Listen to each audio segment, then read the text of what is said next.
Hey, this is Martin. Does Bigfoot live in my backyard? It's Sunday, mid-afternoon, and I'm out in the state forest. And this is a fairly new structure, and I want to show it to you. You see where that pine tree is broken off right there. And over here,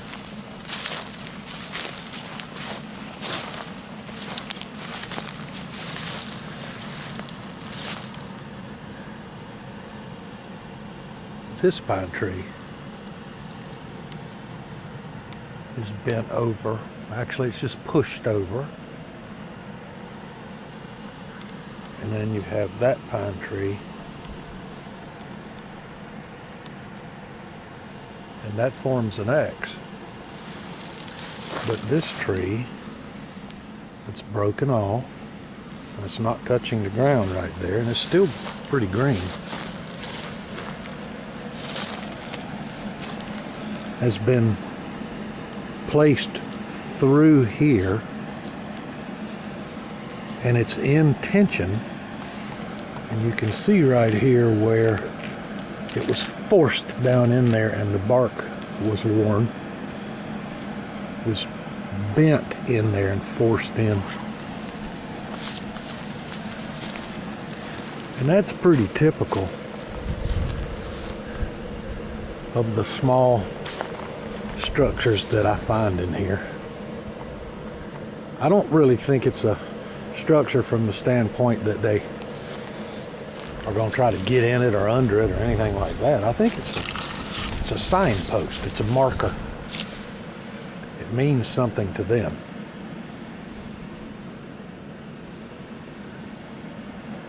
There's a lot more in here, so stay with me. I'm going to do about 30 minutes. Here's a new tree bend I haven't seen in this area before. See that pine tree? It's bent over, and right there it's tucked under an oak tree that was broken off. So they broke the oak tree off and bent the pine tree down and stuck the pine tree under it to hold it down. These bends are fairly common out here. I have lots of video on them, but this is a new one, and it's about 300 yards from that last structure or the first structure I filmed on this video. The last one I showed you. That's pretty typical Sasquatch behavior around here. Okay, I'm gonna go on in a little further. All right, well, here's something that's kind of interesting, and I want to kind of analyze it along with you.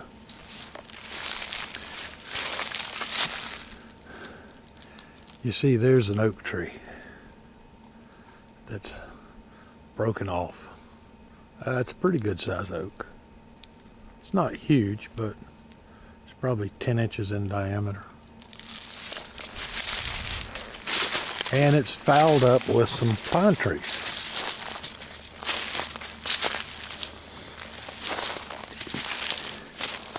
And I think the vast majority of folks who see this would just see, you know, the carnage of an oak tree falling down. But is that really what happened? Look right in here. Here's a pine tree right here. It's under the oak. Looks like the oak fell on it, right? And here's another pine tree that's right there, bent over, and it's under this pine, which is under the oak. And then here's another one It's right there. And it's under this one, which is under this one, which is under this one.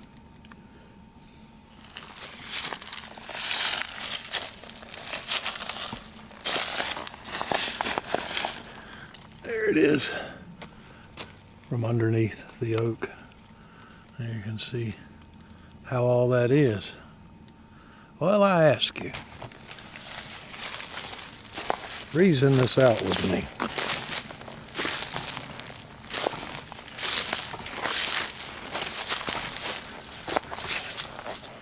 How does that oak tree fall?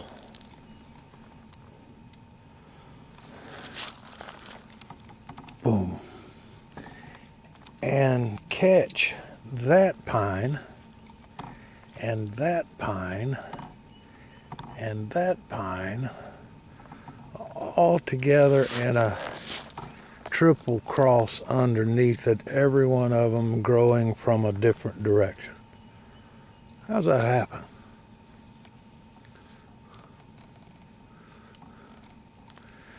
And then there is that pine right there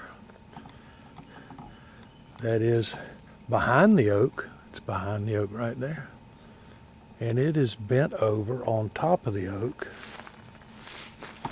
And its tip is counterwoven.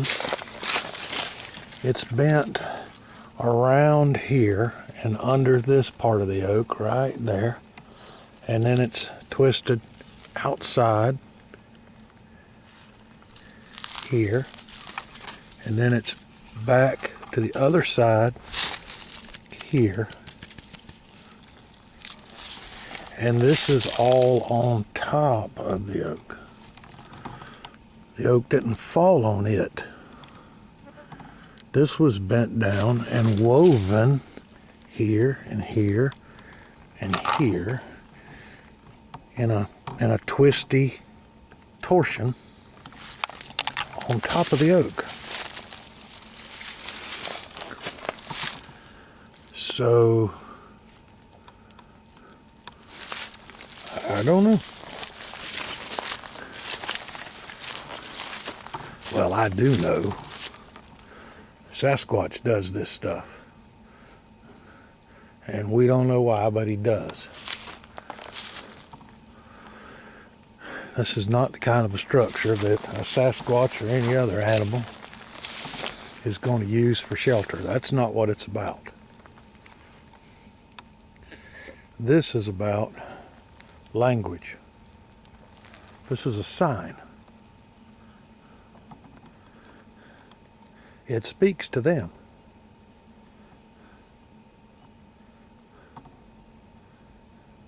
And that is the mystery, isn't it?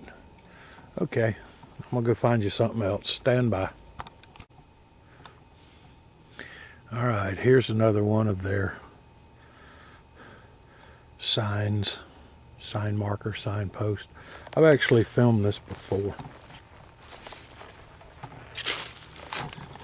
Zoom in on it right there. Let you see what's going on. See how that triple fork comes around that pine, and then it's got that piece of deadwood shoved up into that crotch.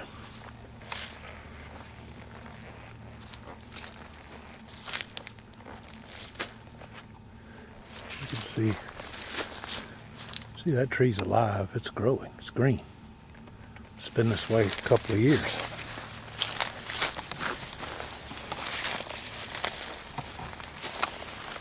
You see, it was pushed down right there, pushed down here,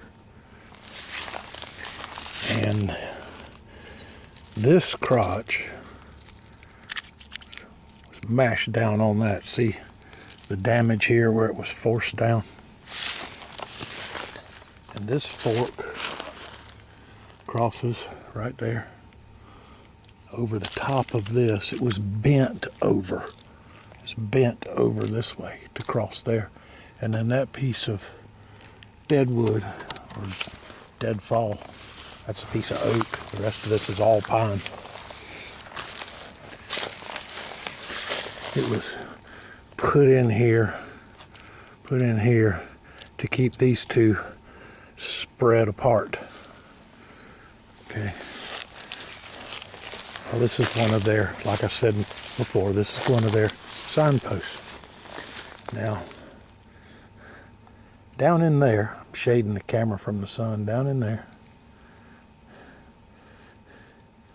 is a bottom that comes up, real thick brush, and it comes up to right here where they can cross over and go up the hill there and over to the other side with the minimal amount of exposure. It's a natural crossing. Okay. Right down in there, they can cross. And that's a pretty good ravine.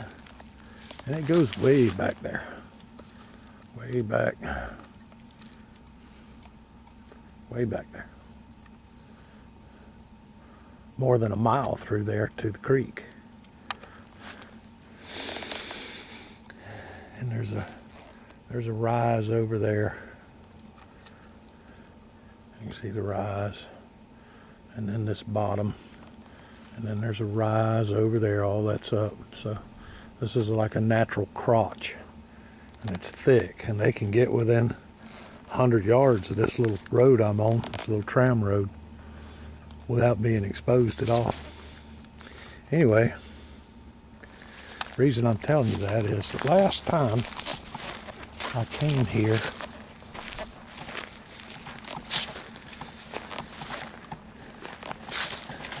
this time of the afternoon, and parked and sat, it wasn't long before they started yelling and whooping and tree knocking, all from down in there. So there's my Jeep. I'm gonna set this tripod up, and I'm gonna sit right here. And if they start something, I'll turn the camera back on and we'll see what we can record. Okay, see you in a little while.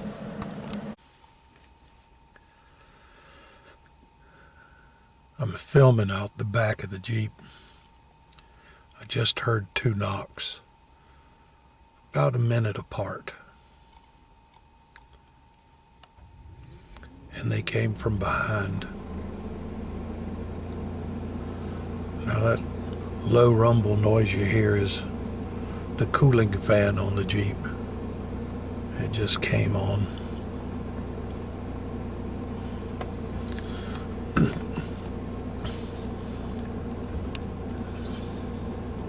It'll go off in a minute.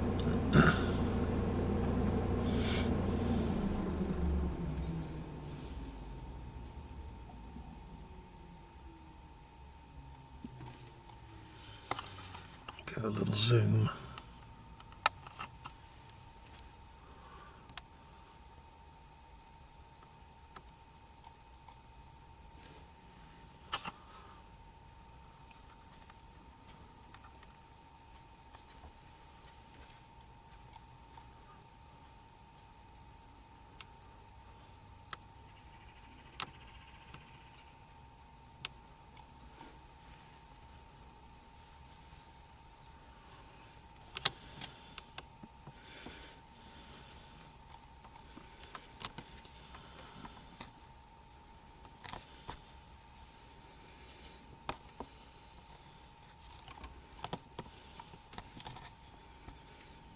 Sorry about that jerky. The traverser on my tripod needs a little WD-40 shot on it.